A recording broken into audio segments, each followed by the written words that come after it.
So,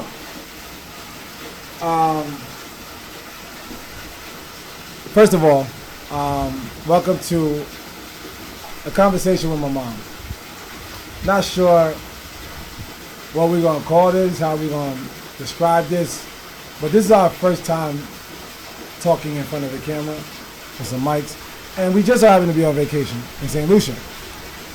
Now, if you hear a loud flushing noise, it's because the jets behind us are on and we cannot turn them off as of right now. Unfortunately, that's not going to, fortunately, that's not going to stop us from having this conversation with you guys. Or we're going to have a discussion in front of you guys, for you guys, about a lot of stuff. She's very, very curious right now because she said she wanted to do this, but she didn't know that there was stuff I wanted to discuss. Anyway, I want to introduce you to my mother, Carol Eason. She's a social worker with her master's, and she also works for, because I don't know who she works for now. She's been working for a bunch of people. She works for herself, first of all. She's an entrepreneur. But, you know. I work for, how you doing now? What's up? I work for Good Shepherd Services. Okay. Within a high school. Okay. Cool. Not that that has anything to do with our discussion. I just kind of want to edify my mom, just based on what she does now and who she is. But we're going to get way deeper into who she is because she's my mom, which means she's way more important than the job she has or the job she described. So what I'll say is,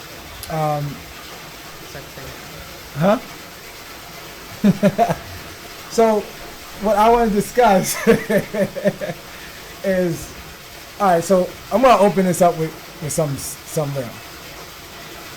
Because one of the things that I've been trying to figure out is how to get over stuff. And we all go through our processes of how we manage what we lose, what we want, and then we don't have what we can't control about we want that we don't no longer have.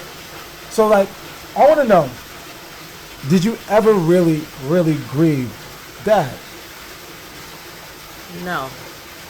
Now unpack that a little bit and like express what grief is for you and why you didn't grieve him.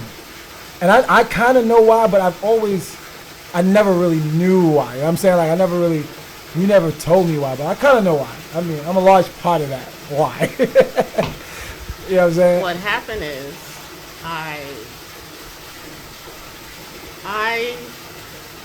the day after the funeral,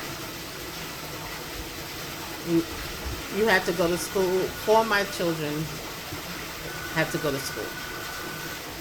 All my children had lives. They had serious lives going on. We did dance, we did football, we did baseball, and the next morning we were all packed up in the car going to do all the things that we normally did, and it never stopped. So I didn't get a chance. It never stopped. It's, because then it became one thing after the other. So, that's what happened. Every time I went to go see someone, because I knew I didn't get a chance to grieve, they'd say, you didn't get a chance to grieve. So in the midst of all that, I believe there was some grieving going on, but not significant enough to get over that process. So it kind of became something in the background. Okay. When you say background, you mean like you let it sit on your heart almost? Yeah. Let it sit. Pushed it back so I didn't have to deal with it. But life really went, serious. It went from... Fast forward, it's like boom, boom, boom. Yeah, boom, boom. there was no stopping. Now, I remember, because I remember being... So, like, it's crazy because and I watched this movie that brought this energy out of me to have this discussion. And it was like, it was weird because I never got a chance. If I could go back and have a conversation with my dad, I would know how it felt when he died. For me. Because, all right, so I know you didn't get to grieve, but we didn't understand what was going on. At least me and my little sisters. I don't know about Andre, but I remember me and my little sisters, we just went about our days. I don't think we cried in your arms. I don't remember being sad all the time and hurt and scared and confused and lost and like what a kid should probably be when they lose the only man. Like, because my grandfather, unfortunately, was not a like present. He was just a figure, literally a figure in my life. And my other grandfather. So like, my dad was the only man in my life, and I lost him, and then it became normal to see mom alone, and to steer the ship. So we didn't even acknowledge his death, like in the sense of like, Mom, are you okay? Mom, what's going on? Mom, where's Dad? Did we ask those questions? It's funny that you say that because I don't remember anyone asking those questions. But I do, on my end, we were always in the car. So that's where I connected with you all, because what happened is, by the time we got home, everybody was knocked out. So we were always in the car. We changed in the car. That's where we talked. And we know now. Life was just too busy. I kept you all so busy that we didn't get a chance. But in the car, everyone sat in the back. And every now and then I'd get this wave of crying. But nobody knew it. Yeah, I was literally, when you said that, I was just like, what? Yep. You cry? Yeah, I've never seen you cry out because y'all were too busy of emotion. playing I've seen you with cry out each of other. anger sometimes, like with all the things that we've, but like it wasn't real crying. It was almost like built up, like I wish I could strangle you kids. But but I've never seen you actually let it out. So I did. I cried. We talked, though. We talked about Daddy, but we did not talk about his death. We really didn't. And I think the day I came home to tell you was the last conversation we had about that. We talk about him, but not about his death. And then the other issue was what I struggled with, which made me hurt all the time. And it could hurt. It still hurts to this day.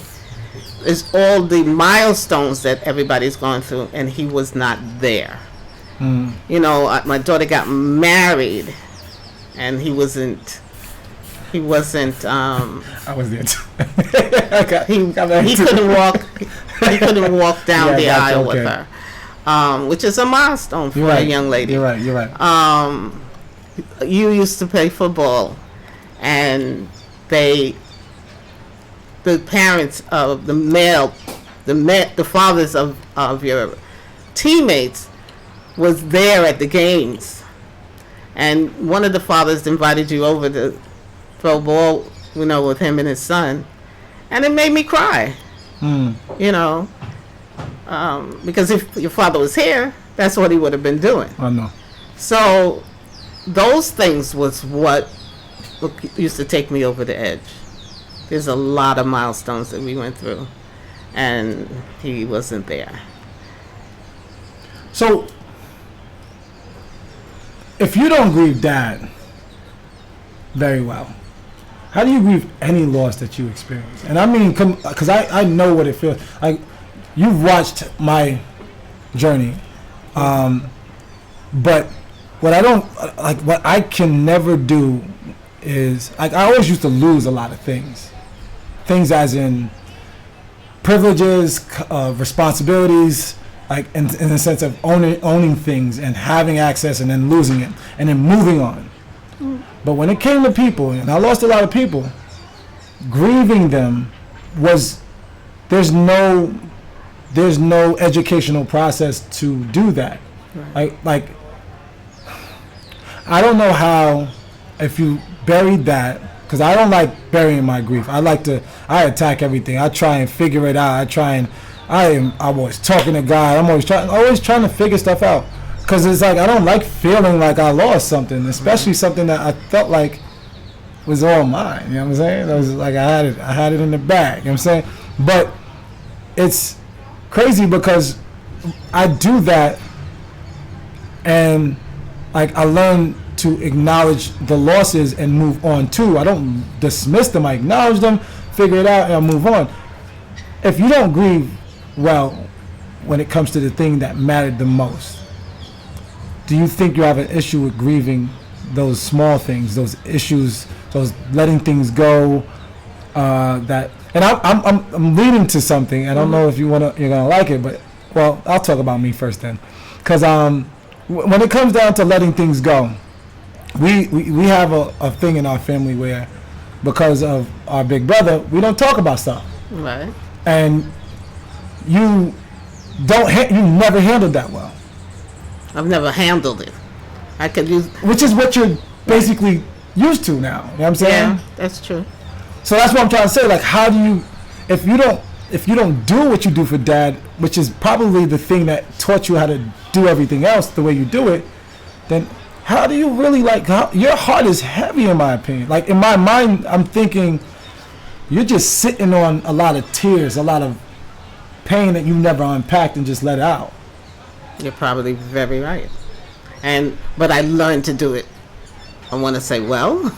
So a functioning whatever that is. Griever, I guess. Non-griever, I guess. Yeah. Non-griever. So I guess that's what it was. I just became very good at it. But it does affect you. If it doesn't affect you in your relationships, it affects you in your body. Mm-hmm. It affects you. Even just self-confidence, everything. Staying focused, but you begin to learn to live in that state. Technically, I can't live in that state anymore. Yeah.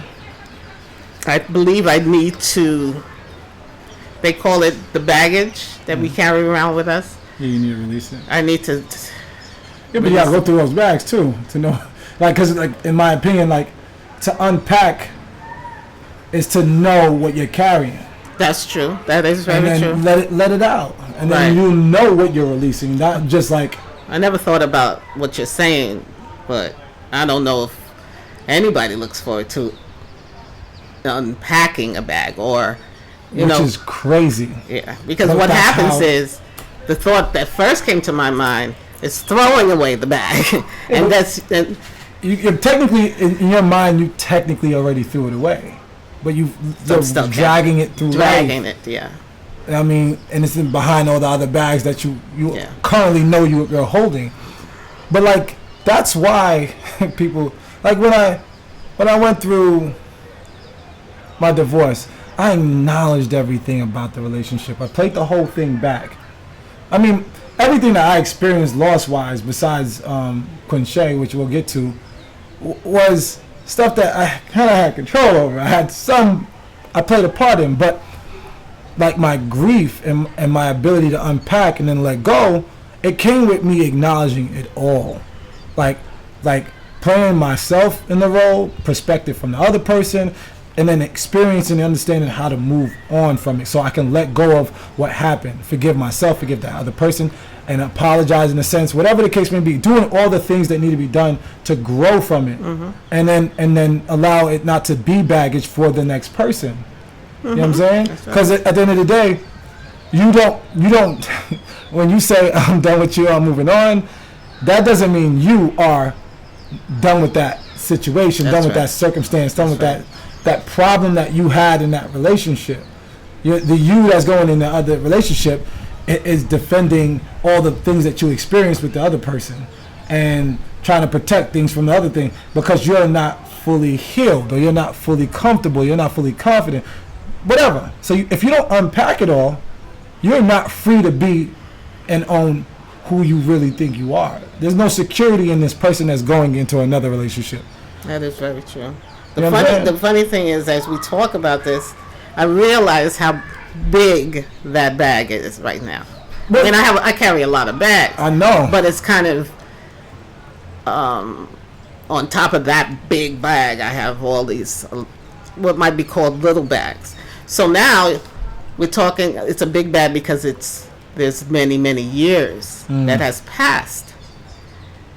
There's a lot I don't even remember because of how you buried it. It's how far it is buried. I totally believe in getting counseling. Mm-hmm. If I find a good counselor, they can help me unpack it. But you're right, it needs to be unpacked. I never really thought of it that way. I used to think of it as throwing away the bag and be happy with that. But you're right. You got to go see what's inside, and it's probably going to be a very, very painful. It could be. It could be painful, but you have to understand. You might learn way more about who you are now, and like what you've been just avoiding being. Cause we've all of us been arguing like, Ma, find out who Carol is, man. Mm-hmm. Cause like you worship the throne of motherhood too much. Like you loved it sitting in the mother seat, and it's just like, dude, mom outside of 520 don't know what to do. You know what I'm saying? Like you gotta figure that out. Yeah, I know. Because like this life we live in now, it's you in endorsing this Carol that we would love to be in a relationship with. Because like the mom version is just, it's so outdated now. You know what I'm saying? You've been a mom to too many people. But like let me veer off a little bit. And I'm gonna ask a loaded question because it's like it's a question, but I want an answer because I know my best. How bad was I? Okay. And I mean a descriptive understanding, like moments that describe what you know you had to go through when I was a child. We're talking. I know I was a bad kid. He was. When I say bad, I mean like I could have been good. I can give you a list of things that I can identify you with.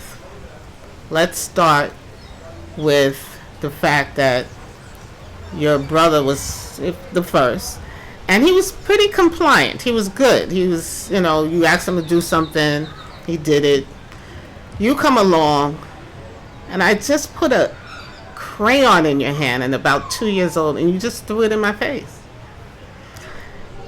Whereas, the same thing I did with your brother, he took it and tried to write or whatever. Nah, not you. There was another instance where we used to go to the store.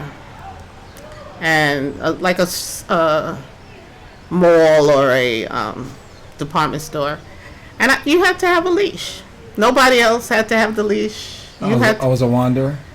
A runner. A runner? So... Wait. Can you tell the story about me at Coney Island? Okay.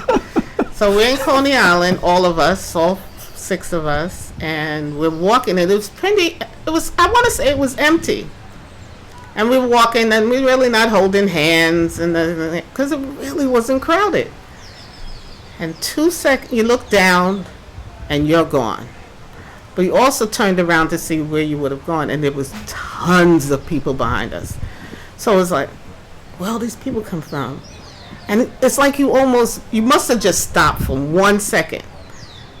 And we moved so far ahead, and you ended up in that crowd. I remember your father saying, no, he didn't say anything. We went backwards and to find you, we did find you. And he beat the crap out of you. And I don't remember that part. That beating came from us being so scared. There was a fear that never, I don't think anybody has ever experienced before. It's crazy. You want to know why that's crazy? Because you let me go at 14. Like like 12, really.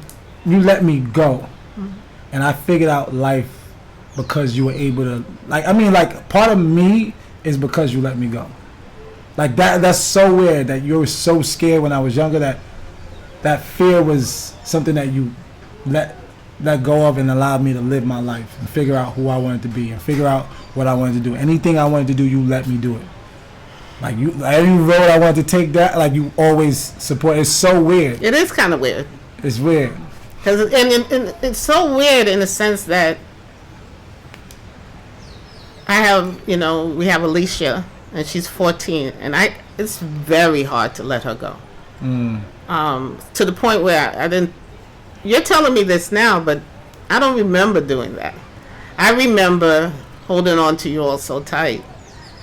Nobody can hold on to you so tight, but you had a way of thinking that was different from how I thought, and I don't know. I learned a lot from all of you. I mean, a lot. There's all the things that's happened in your lives. Nothing has happened in my life. The biggest thing that happened in my life. That's one of the things that we argue about all the time. Was your father dying? Nothing. My life. I went to school. I went to college. I got a job. Got married. Had children.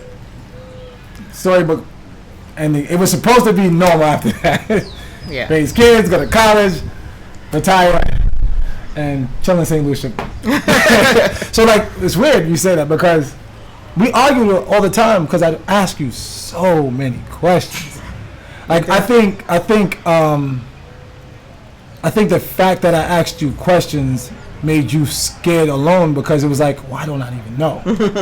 and I mean, you would say the things you want, like I couldn't have, or I wasn't doing it, and why do you even want them? Like, what's up? So like, I would always ask for things, and you would be like, "This is a first for me." That's what it was. It was always a first. And so like, when I said how bad was I didn't know I was that bad that young. So I was referencing later on the time when you were trying to figure out what you want to do with your career. Everything was just happening to you. Andre was going through what he was going through. I was going through what I was going through. And this is after a nice long conversation. I sat you all down. I said, "Mommy's going back to school. I need you to help me." I don't remember this conversation. Yeah. I don't know why I don't remember this conversation. I need you all to help me. And I'm telling you, things were okay. I was in the school. There was no real drama. You were still Aaron, but no real drama. Like I had it handled, I start school. Andre got suspended. You got suspended. And I'm like, but I explained to you all that I was going back to school. What didn't you, That's crazy. That's like... I swear to you. You don't remember that? I don't remember that. It's not... All right, so I'm only going to say that. Well, I don't remember, but I don't know why now I feel like I would have heard that and behaved a certain way. However, knowing who I used to be, I don't think it mattered. Well, I realized that at the end. But like the person I am now, because I'm acknowledging so much about what you experienced at this age. The problem was I took it personal. And at graduation, they asked for us to turn around and clap for our husbands, children that helped us through this thing, right? And the girl sitting next to me is like, I'm not doing it. She had a husband and children. Because nobody really helps you through it. I remember being in your class a couple of times in Adelphi. Because you was suspended. Yeah, that's crazy. So we could go on and on to talk about Aaron. No, for real. Because the reason why I'm asking, right, is because I felt like it was easier to be angry than it was to be sad. Okay. And I didn't know. That I didn't get, but I didn't know I was not. Well, I didn't articulate sadness for a lot of reasons, but anger was like who I was. Yeah. Like I fought with everybody growing up. Like, and it didn't take a lot. Like Russell would tell stories that I didn't even know. Like, I was like, really? I was that kid? I was that mad? I was that angry? I was that, like, quick to temper? So it was one of those things where when I started to get older, I realized I never articulated my emotions. Right. And I never trusted anybody with anything, let alone my emotions. So when I asked how bad I was, it's because I'm trying to figure out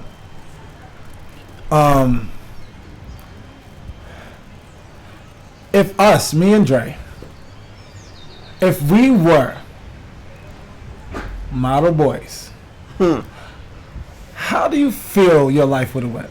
Because in my mind, a large part of your life was trying to handle Right. all the things we were destroying. Well, experiencing, yes, but it was like we were going down this road, and we had no. I mean, I had help, but Andre, I mean, he had help too, but we weren't trying any other road. You know what I'm saying? Yeah. And so I'm like trying to figure out like how much was our behavior and impact on your life. It impacted my life because you kept me away from thinking about the things I guess I should have been thinking about. It was pretty bad. Like my life. I was putting out a lot of fires. But the other part of that is taking everything you did personal. Everything that you boys did, I took it personal. Of course, I didn't realize that, and I had a lot of guilt, and so if none of that was going on, I would have skipped the guilt. I would have skipped the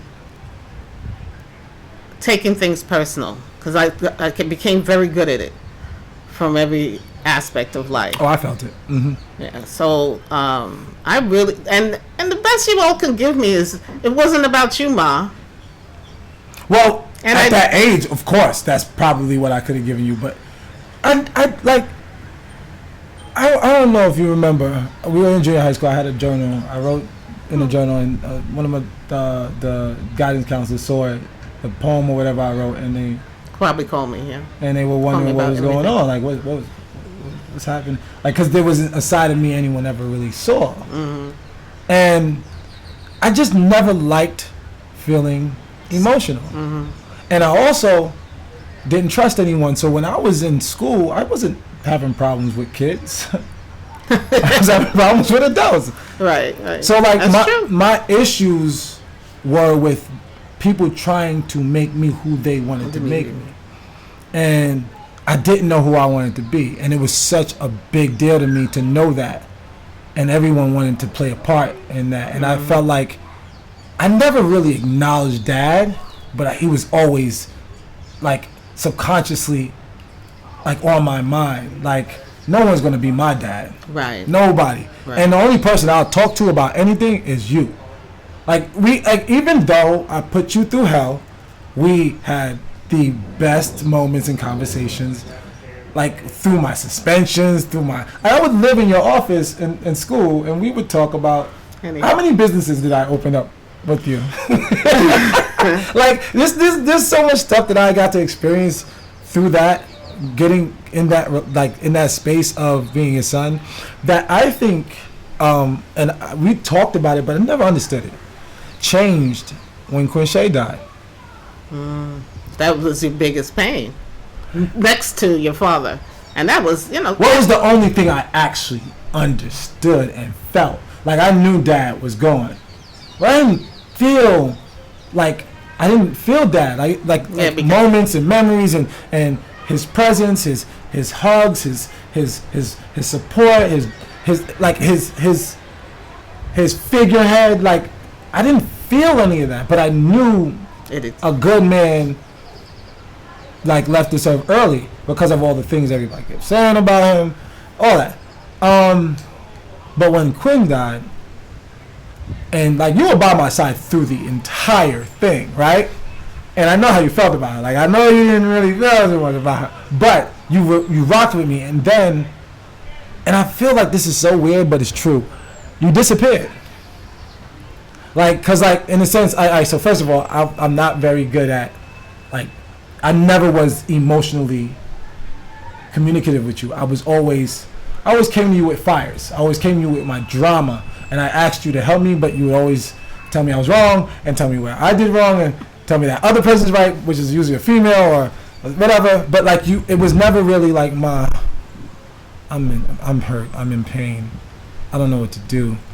I guess what I wanted was the experience of what you experienced, to come to me and tell me, yo, listen, you're gonna get this. But the problem is, that first question I just asked you, because you never grieved Dad, you could not help me through this situation. In fact, you probably avoided trying to figure out how to get involved with me because you didn't want to tap into what your experiences were. That's very possible. Very possible. Because it wasn't really like we got distanced, like almost like because of it, but it felt like it. Because after college, when I dropped out and everything that happened. Is it possible that you distanced yourself? And then, it's true. Right after that, there's nothing I could do to keep you, you got to stay in school. No. Yeah, you were broken. It was broken at that time. So this takes me back, and this is weird because Miss Deborah was there when this happened. All right, we bought my car. 16 years old, I'm buying my second car. I owned 2 cars at 16, right? And you, Gary, and Miss Deborah, y'all take me to go get this car in Mount Vernon. I'm like, y'all found the truck I want. Boom, buying it. Got the bread. Y'all all looking at me like, you sure? Now y'all know what's about to happen. Y'all are grown people that experience life. All 3 of y'all from different worlds, but all y'all come together. Y'all know what I should be doing. And y'all support this young man. Right. I don't know who I am. I don't know how much persuasiveness I got. No, because you got to think about this. You could say y'all let me walk through fire. You let me. Who you basically was said stopping you? Who could stop you? Well, Gary couldn't stop you. But y'all, you said, you want to? Are we going to order a tow truck? Let's get him a tow truck. Because that's what happened. Right? So because it's private, folks. We went to when I was 15 or 16, I bought my first car, and it came to me in a way that my mom blessed me with. She said I had to pay for half if she paid for the other half, but it came to me in a way that I didn't like because I had to buy that car, and I'm a child. Right? That's it. I'm immature. I'm a child. I don't want what I'm told to get. Now, today I would have loved this car. To then, it was a corny car. It was, 1989 Ford Pro, flip lights, coupe. It was so cool, now that I think about it. I just hated it. Hated the experience. I loved it when I got it. Don't get me wrong. I was blessed because it was on my birthday. I remember the day like it was, because I got to, it was a milestone in my life. All I wanted to do was be an adult. And my whole childhood, I was like, let me grow up, let me make money, let me become this big time adult. And everything I was doing was just to try and be grown. So as soon as I find out that this is not my car, because that happens quick for a lot of people that don't like what they get and they ready to get to the next thing. I'm like, I want a truck. I want to be that cool dude driving a truck, big goo, hopping out of a big truck. That's all I'm thinking, truck. So I'm looking for a truck. I find a truck in Mount Vernon because I don't know if it's Craigslist. I don't know what it was I was looking on. Found one, and we get there, and these 3 adults that I'm with, they know the car don't run. They're almost positive that this car won't last a week. And yeah, so they let me tow it, and we tow it back to Long Island. From how much did that cost? Like, I'm just like thinking about it right now. I spent so much money to get that car to be a car. And all I'm thinking is like. So here's my thing. Here's what I would have wanted from the team of adults that were on my side, supporting my cause and my interests. Find me a car that worked at least. Like, if you knew I wanted a truck and you knew I wasn't going to get stopped, That day. That should have helped me find a working truck. That's it. That's all it really I know took. you think so. I mean, well, in hindsight, When think about you it. had that truck in your head, it was nothing, absolutely nothing anyone could say So, all right, fine. or do. So we bring the truck back. I get it fixed with your guy, because that was never my guy. It was never my guy, and this is why it's a big deal, because I had to do things through people because I wasn't old enough to have any resources. So I go to her guy, which is Gus. Gus is the guy, and he fixes my car. This is the first experience with him. Well, first real experience, because whatever was wrong with the probe, he fixed it, but that wasn't my experience. This experience, I get the car, and the second day I drive it, I can only drive backwards. Mind you, I got a girl in the car. Oh no, I didn't know I that. had a girl. I went to Cold Stone. Oh, I had to drive backwards from Cold Stone. I didn't know that. Yeah, exactly. So, yeah, I was embarrassed, ma. Okay, that's. I was embarrassed. That's I was really the deal. frustrated, and whoa. That's really the deal. blew. I had to be almost $2,000. You didn't care about money at the time. I did, and I didn't. I did because I still needed another truck. Yeah, It was about the what like I needed, not so much the money, because I didn't understand. I'm learning. I understand money now, and that's a weird thing to talk about. But like, I didn't understand money for a long time. I just understood what I wanted. I knew I needed money to You get it. never told me that. I mean, having a girl in the car, Yeah, that would do it. right. That would do it for that moment that I said, "Ma, so can you help me figure this out?"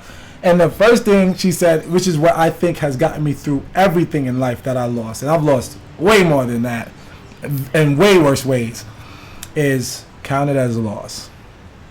Now I'm 16, but like I'm 16. Not today's 16, because today's 16 is grown. They're smart. They're intelligent. I'm 16, immature. I got a temper like a mug, and my mom knows that. So like, it was almost like y'all brought me out to Mount Vernon just to wait till the day you could tell me, "Told you so." You dummy. What was you thinking? Now do you get it? Now do you get that you should just use what you're blessed with? Now you like, and you didn't say none of that. You said count it as a loss. So like, I don't get nothing I'm experiencing. Like, I get it later on. I get it as I start to do all this stuff by myself. But like, you let me learn life. You didn't like, and I know you didn't have time to, because honestly, like 4 kids, we all going through stuff. We always doing stuff too. But like, in that moment, you didn't sit me down and say, "All right, so here's what we're going to do next time. Here's what you should have done." You just said count it as a loss. And so it was a loaded thing for me to receive. And as I received it, I realized I don't make good decisions. No. But I'm always prepared to count it as a loss. So, I should take my own yeah, advice. but the problem is, that's a 16-year-old decision with a 16-year-old result. I can't keep doing that at this age, right? So yeah, it was an experience that I really, I think it kind of like made me happy that you released me to the world. Like today, I understand how much that means to me, because I am legit okay with anything going down. I don't like losing people. Like that was the hardest part of my life, and trying to figure out what happened with us in that gap of time. For a long time, I didn't understand it, and when I asked that first question, it starts to make sense now why you could not be who I needed you to be. And that's what it is. It wasn't something that I asked for. It was what I was in need of. Oh, you thought you were in need. Well, yeah. Well, I mean, who didn't wait? Okay, what did you need? And spend time trying to think about it. Now I'm almost forced to think about it, because I know you didn't have time at all. I know you didn't, and I know you didn't ask for any help, which is sucks. Because in hindsight, like, you didn't get to find out when Carol could be Carol, if Carol was even Carol again. You changed modes real quick, and you just said, "Put the burden on me," and you were cursing at God the whole time. I know you were. Like, why did you take him away?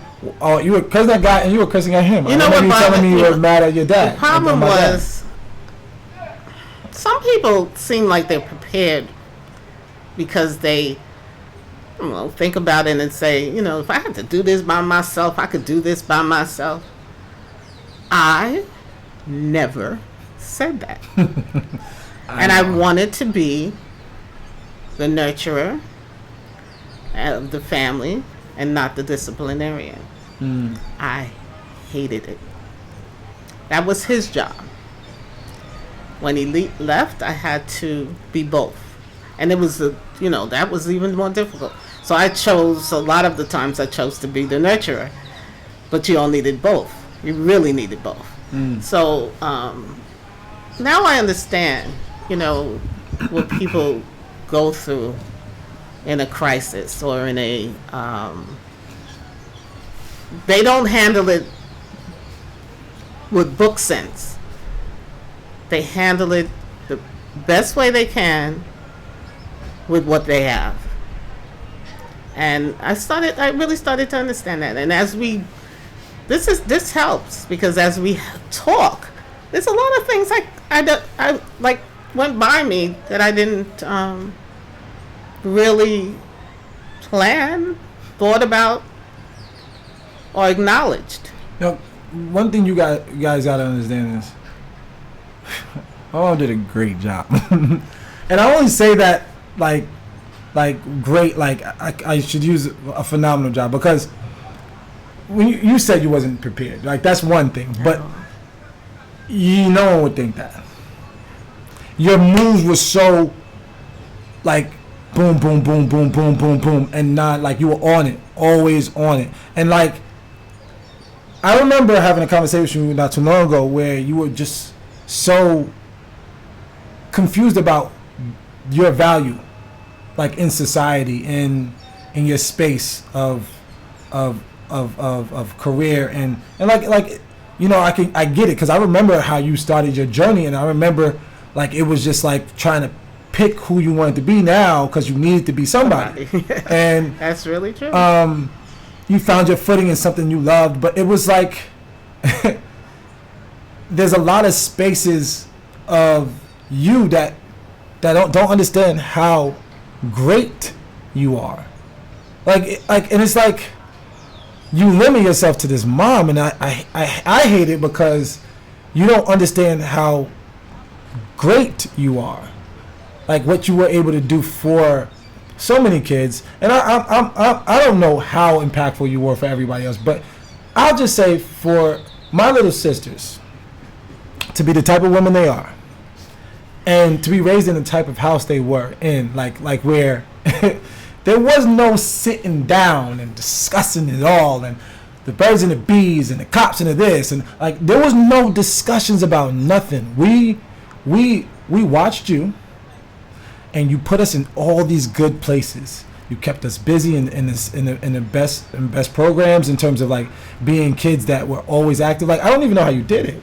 I don't either. Like me, Andre, George, we were involved in everything going on, and you were one human being that had support from probably one other person, and still got to her stuff to take care of the house, make sure the bills were paid, make sure we were always fed, make sure we were always like clothed. I was a fly kid, by the way.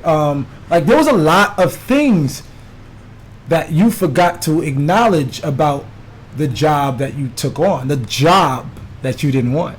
Didn't want it. And I mean, like a lot of people don't understand when you have to be a mom. It's not a job in the sense of like, oh, I gotta wake up and go to work. No, it's a job in the sense of there's duties to be taken care of. There's responsibilities that when you don't do them, there's consequences for them.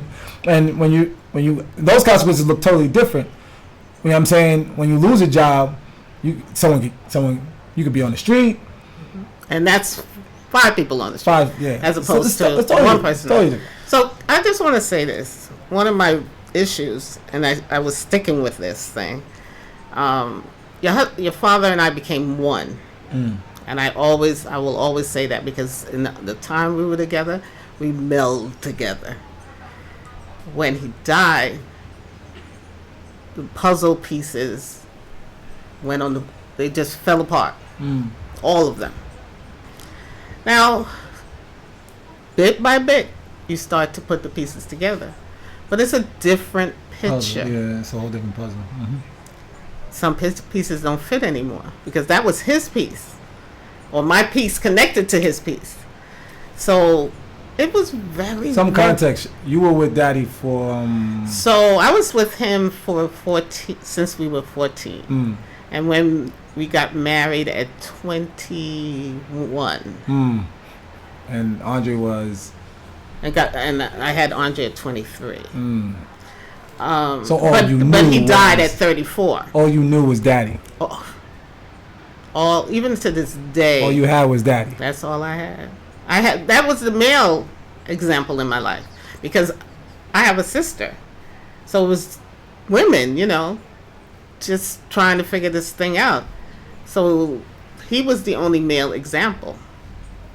And I haven't even figured that out yet because, God didn't put another male in my life. So I'm trying to build this puzzle. And I guess technically what I was saying is it can't be built. I don't even know how to find the pieces. Because I was a daughter, young girl, daughter, wife, mother, and then widow. What does that look like? All right, so then, mother. Now, all right, granted, Dre is where he is. He's doing what he's doing. But I don't know if you know, I think Dre is probably he's probably the coolest guy I know. And in the sense of he's everyone's like he can talk to anybody. He can. He's the star in the room, and he's very talented. Like probably more talented than the daughters. I think like the talent started with him. He's a very, very unique dude. And he has Daddy's name. So for a long time, that bothered me. You know what I mean? Because our relationship was rough for years. And, when I tried to figure out how you could feel proud, I just think that it's so easy. Because, we used to call you all the time. You used to say, "What's wrong? What's wrong? What's wrong?" And first of all, I've had to learn not to. I never called you with problems. I never called you with problems. Not that I didn't. You always knew. Yeah, I always knew that if you got a call about Aaron or about Andre, there was a problem. But you never got a call from Aaron. Right. And there was probably once with the car accident in Brooklyn. But that was it. Which is probably the only call that you can use to say, all right, what's wrong? But I think you got so used to that because every time you got a call about us, oh my gosh, there was something wrong. Yeah. So I want to ask a question. Oh my God. All right, because I'll get off Andre. I'll say because I don't know if you're ready to talk about that, and I'm gonna let that rock. And I'm prepared to talk about me. Okay. What was going through your mind the day you found out I was arrested?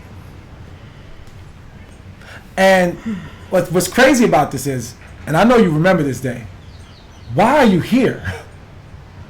And when I asked her, why are you here? I got mad at Vicky because I said, Vicky, why is she here? She didn't. I don't think she told me. Well, the thing is, I knew she knew because she found me. Oh, okay. But I didn't tell her to come. I didn't tell anyone to come. You were on the news. And the people at my job told me that you were on the news. Oh, man. I don't know if after that's when I called Vicky. There was a lot of things about it. Again, not being prepared. All right, so can I tell you what? Before you answer, I'm gonna tell you what because I don't know if you're gonna say this, but when I came out to court and they were ready to arraign me or whatever. I look and I see Vic. I'm like, cool. And I see you, and I'm just like, I'm upset, like a mug. And you were angry too, but the first thing my mom says to me is, and this is like a woman that I don't really think, I didn't want to be my brother. So I'm mad because she's there, she sees me, and I'm like, damn. The only good thing about me being the bad version of me is that I didn't do as bad as him. So once I got arrested, now in my mind I'm just like, yo, shoot. All right, now I'm about to. She put me on that list. I'm that bad, right? So in my mind, I'm mad. I'm mad that I'm disappointing you. I swear to God, that's really why I'm mad you're there. And then we get to the point where, like, the first thing you say to me is, "Why did you open your mouth? Why'd you talk?" And I'm like, why didn't you? Right? No, why did I? Why did I say anything to get arrested? Basically, like the situation that happened. I think I talked to you. I said. I had to confess. He was like, why'd you open your mouth? Why'd you talk? Because you know. No. And it threw me, the whole thing threw me off. I'm looking at her like, what? Now, the truth, I told you why. Yeah, but you didn't agree with that. No. Because you took everybody and their mother off the hook. But do you remember why I did it? Because you didn't want me involved. Because they were going to come to the house. Yeah. That was the only... was like... Well, no. And now I would have been on the news, and the house would have been on the news, and they would have ran through that. The only but thing... it wasn't... But see, I'm not going to say it wasn't your fault. But it's like exonerating the rest. Well, I took responsibility. Yes, you did. Which I should think of that's wonderful. Well, I didn't. No, that's not what my head was. I thought you were going to be angry at me, like disown me, like nigga, pack your stuff, get the hell out of my house. Because I remember that happening to somebody. So I was like, oh God, okay. Not so much that I was scared that was going to happen, because I was prepared for all my consequences. I was prepared to go to jail. So, like, I just didn't want to see your disappointment in me. Because you gotta understand something. I did not do the things I did in my life and prepare myself to see my mom sad, upset, angry, frustrated, disappointed. But, unfortunately, that was the face, the energy, and the way that I had to deal with you all the time because of the things I did. And so the truth is, I never wanted to disappoint you. And I always, and I don't know if I ever did it in any way, shape, or form intentionally, but I wanted to make you proud. Like this, you told me, you did tell. I have never accepted the words that you, both of you told me that. It was not about me, but there's no way somebody can say that and expect to believe it, because it all affected me. Yeah, I know. You know, this one was, I get these trials where experiences that I never experienced before. People coming up to me and telling me something that they know that I would never tell nobody. Right? And What do you mean? You know, I wouldn't, you would have probably been the next secret that I had about this arrest. But, you know what I'm saying? But what happened was, people came up to me. People I worked with, people that the organization, they saw it on the news that day. I didn't know it was that until Pastor said something to me, and I was like, damn, he saw it too. Dang. I never watched News 12 after that. But it was that part was hard. And then, see, everybody wants to know why I haven't come to the point where I could be very proud of my kids right now, but I can't take ownership for it, because someone made a comment right after that when they heard that that's what happened, and they said, Miss Eason's not like that. And that's, it just reiterated how society sees you. You can have 4 children I mean, you doing wasn't fine. like that, man. Like all right, Yeah, so but you what suburbs kids. I'm trying to disconnect kids that myself moved from to the it. suburbs. Like I know why Andre turned into the kid. He just didn't. He didn't want to be in Long Island. He didn't want to be a Long Island kid. He wanted to be a Long Island kid, but a Brooklyn kid in Long Island. He just wanted to be down with whatever. And I mean, I don't know. He wouldn't articulate it that way, but like that's what it was. Like he was just trying to do all the things that he wasn't supposed to do. Me, I just had a problem with wanting stuff. Yeah, I mean, I by any means necessary, it was probably a problem for me to get it done. Right. And I did a lot of things, and that's what led to that. So like, you felt like what? Had you felt done? No, I don't know why, but I didn't feel done. I don't know. It was big. But everything was so out of my control. You know, you cannot, or I could not, control my children. Control the way they think. Your daughters did but it doesn't matter. It doesn't matter in society, because society says if a child does something wrong, it's your fault. They really do say that. You know, I worked in a school for 23 years. And that's what I used to hear all the time, because that's your child. You know, people who do things.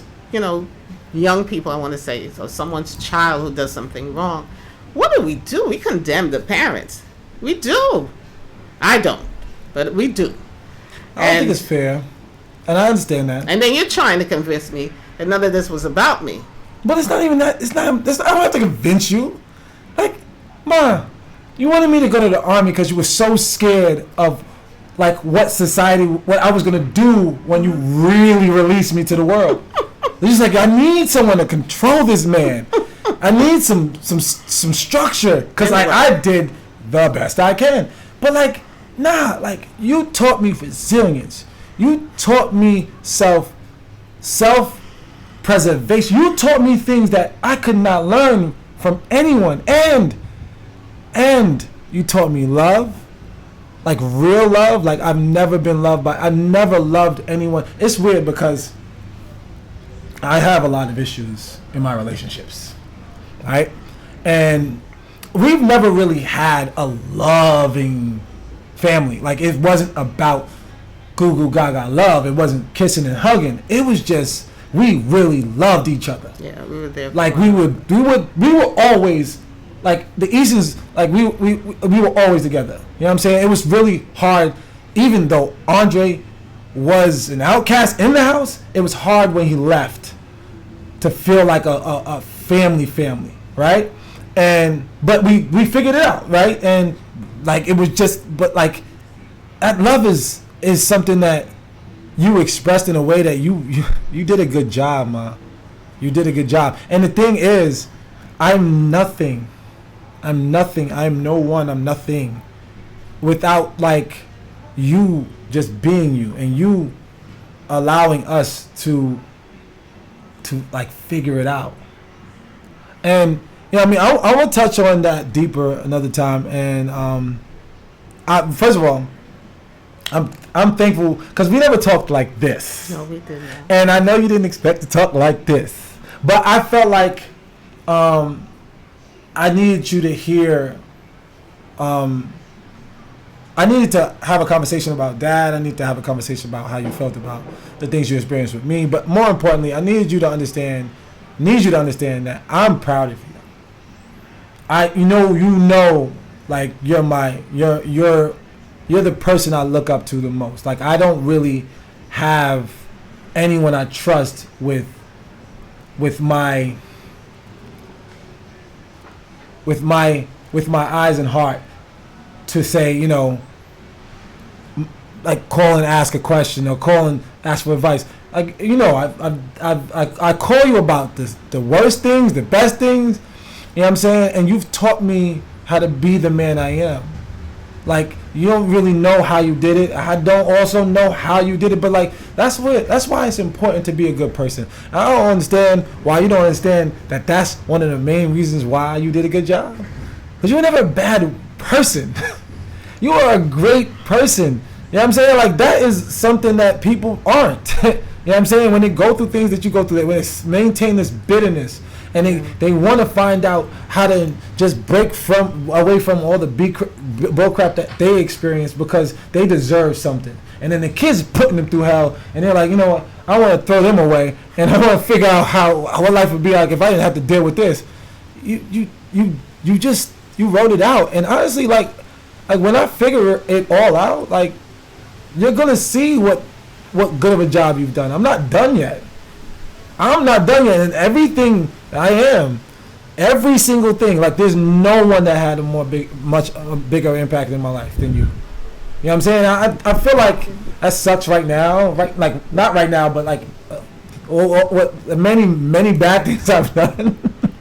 But like, when I get where I'm going, when it looks like it's supposed to, like it was always supposed to look, you're gonna know how powerful your impact was. All right, and that's why that's what I wanted this to be about. I want you to know that you did a good job, despite all of it, and you're way more valuable and more important and more. You're way more than you think you are. You know what I'm saying? So when you understand that you've raised, and you know, forget me, superior guitars, dope ass human beings. You know what I'm saying? Like, and honestly, you could just use them, and you could say to yourself, yeah, I did a good ass job. You know what I'm saying? Because that's the job you brag about all the time, right? I gotta be mom. Like, sometimes I can't take that hat off. But you did a great job. So, as you go through this new season with Licia, first of all, we raised her like with this. She's an Eason. So everything that smart little girl, that dope artist, that dope chick is, you got a hand in that. You know what I'm saying? So it's like, stop looking at the surface of things, the lack of plaques, the lack of acknowledgement, the lack of love and respect from the world, because your house is a very, very, very strong, important house, and we're covering ground. We're doing things in this world that you can do for you, through you, and I needed you to know how important that is for me, because every time, I remember the day, I don't even know what I did, but I did something. I said, I think I finally made my mom proud enough to brag about me, because this been a big deal to me. I don't think about it like when I do things, but when I think about what I've accomplished, like, that's more important than the money I can make, than the people that can praise me. It's making you proud, because then I can validate this space that you've been wondering, did I do a good job with these little mugs? Like, did I do a good job? Yes, you did. You did great. You know what I'm saying? Like, I am everything I am. Like, there's like Daddy, he was around for 6. Once he left, whatever he imparted through you was all I had. Because Nana was not really there for that to come through her. No one else. Everything I am, everything we are, every great thing we dish out, every great thing we build, every great thing that becomes something, it's because of you. You created that. And your son, Dre, is not done. I know he's not. He's still cooking. He's still cooking. And I swear to gosh, I know the right amount of love and energy might do better than all of us. You never know. But that's the thing. That's the thing about your children. That's what's the greatest thing. You don't even know. I do. But my prayer and my But let me tell you about you. I've watched you grow. And you couldn't make me any prouder. You have a seriously big heart. And it could get you in trouble, and sometimes it gets you hurt sometimes. That's what happens with big hearts. But don't lose that heart. Every time you get into a relationship or dealing with people, you got to put your whole self out there. And you can get hurt, but it pays off.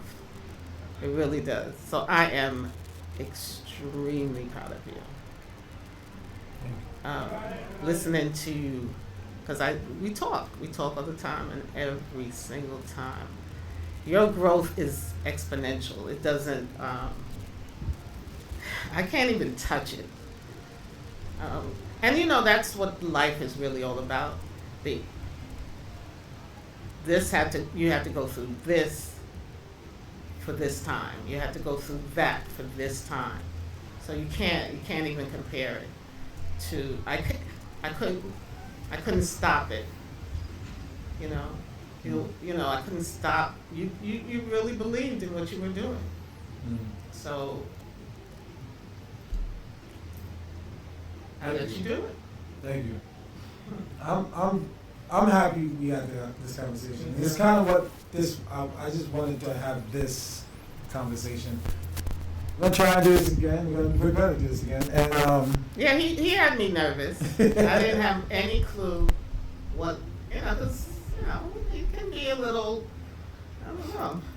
I had no idea what we were gonna talk about, and I'm very happy that it was this. I'm really happy about that. All right. Well, I'm glad we had a conversation. I'm glad you were able to join us. This was fun.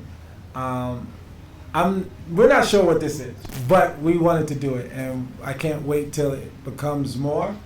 So we're signing out, and we appreciate you. Live from St. Lucia, and until next time. God bless. Next time.